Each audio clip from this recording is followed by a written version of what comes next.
Si Itachi bilang isang S-class na shinobi, mas mataas siya sa karaniwang antas ng Jonin. Ang kanyang mga sandata ay umiikot sa kanyang kapangyarihan ng Sharingan. Bihasa siya rito, tinagurian siyang tunay na tagapagmana ng Sharingan ng Uchiha Clan, at higit pang pinuri bilang isang commander ng Black Ops Squad sa edad na 13 taong gulang, at nagpapakita ng sobrang bilis ni Itachi sa paggawa ng mga hand signs. Napakaganda ng kanyang water style gamit ang mga galamay ng tubig kasama ang kanyang Shadow Clone Jutsu at isang mataas na antas na water style Water Dragon Missile sa kanyang Izanami Genjutsu. Lahat ay B-rank na high-level na water style jutsus. Ang kanyang pangunahing elemental affinity ay ang kanyang fire style. Tulad ng lahat ng Uchiha, pinagkadalubhasaan niya ang fire style Fireball Jutsu, isang karaniwang atake ng Uchiha na nagagawa sa 30% na chakra.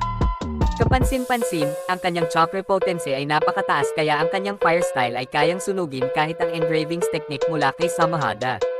Mayroon siyang Crow Summoning Jutsu, pati na rin ang Crow Shadow Clone Jutsu upang makatipid ng higit na chakra. Ginagamit niya ang mga Crow Clone na ito bilang panlinlang sa Ninjutsu at Genjutsu kadalasan, naglalagay siya ng mga variant ng uwak upang sundan ng isa pang Jutsu. Ang kanyang pinakamagaling na kakayahan ay ang kanyang paggamit ng Uchiha-style Shuriken Jutsu. Ito ay isang trademark kung saan ginagamit niya ang pagbaluktot ng kunai knife at mga bulag na anggulo upang tamaan ang kanyang kalaban.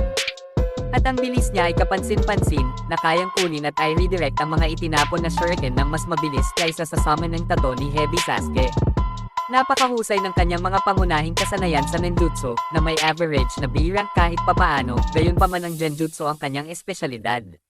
Si Itachi ay kayang mag-cast ng genjutsu gamit lamang ang daliri. Napakataas ng antas nito kaya kahit si Naruto, na may antas ng kasanayan na 2/5, ay hindi makalabas sa kanyang genjutsu ng mag-isa. Kahit ang paggamit ng isang B-level na genjutsu technique ay walang silbi laban sa kanya dahil kaya niyang i-reflect ang mga ito gamit ang genjutsu Geishi reflection technique na tinatawag niya palang isang mahina na genjutsu. Ngayon, ang kanyang ocular power ang nagtatakda nito sa lahat at iba pa. Ang kanyang Sharingan Genjutsu ay sapat na malakas upang talunin si Orochimaru gamit ang Demonic Illusion, Shackle Stakes at dahil sa mga alituntunin ng Ocular Genjutsu, kakailanganin mo ng isang pangalawang individual upang makalabas ka rito dahil ang biktima ay hindi makakaalis sa sarili. Ang kanyang pinakamagaling na Mangekyou Ocular Genjutsu ay ang kanyang Tsukuyomi, ang Nightmare Realm kung saan agad kanyang napapasok sa Genjutsu, kinokontrol niya ang space, time sa loob ng dreamscape habang binabasag ang iyong espiritu hanggang sa gumuho ka, at isang Sharingan lang ang makakatulong sa iyo na mapalaban dito para hindi ka agad mamatay. Ang Tsukuyomi na ito ay matatagpuan sa kanyang kaliwang mata, habang ang kanyang kanang Mangekyou ay gumagamit ng kapangyarihan ng Amaterasu. Ang Amaterasu ay ang mga itim na apoy na sumusunog sa linya ng paningin ng gumagamit. Napakagaling nito kaya kayang sunugin kahit ang apoy at hindi titigil hanggang sa maging abo ang target.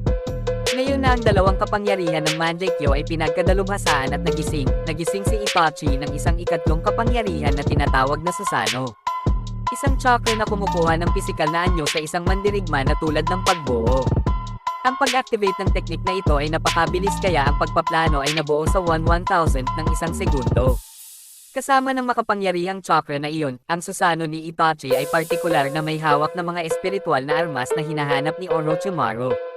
Ang Yata Mirror na tumatanggi sa mga pag-atake sa pamamagitan ng pagbabago ng mga katangian nito at ang Totsuka Blade, ang espada na isang variant ng Kusanag.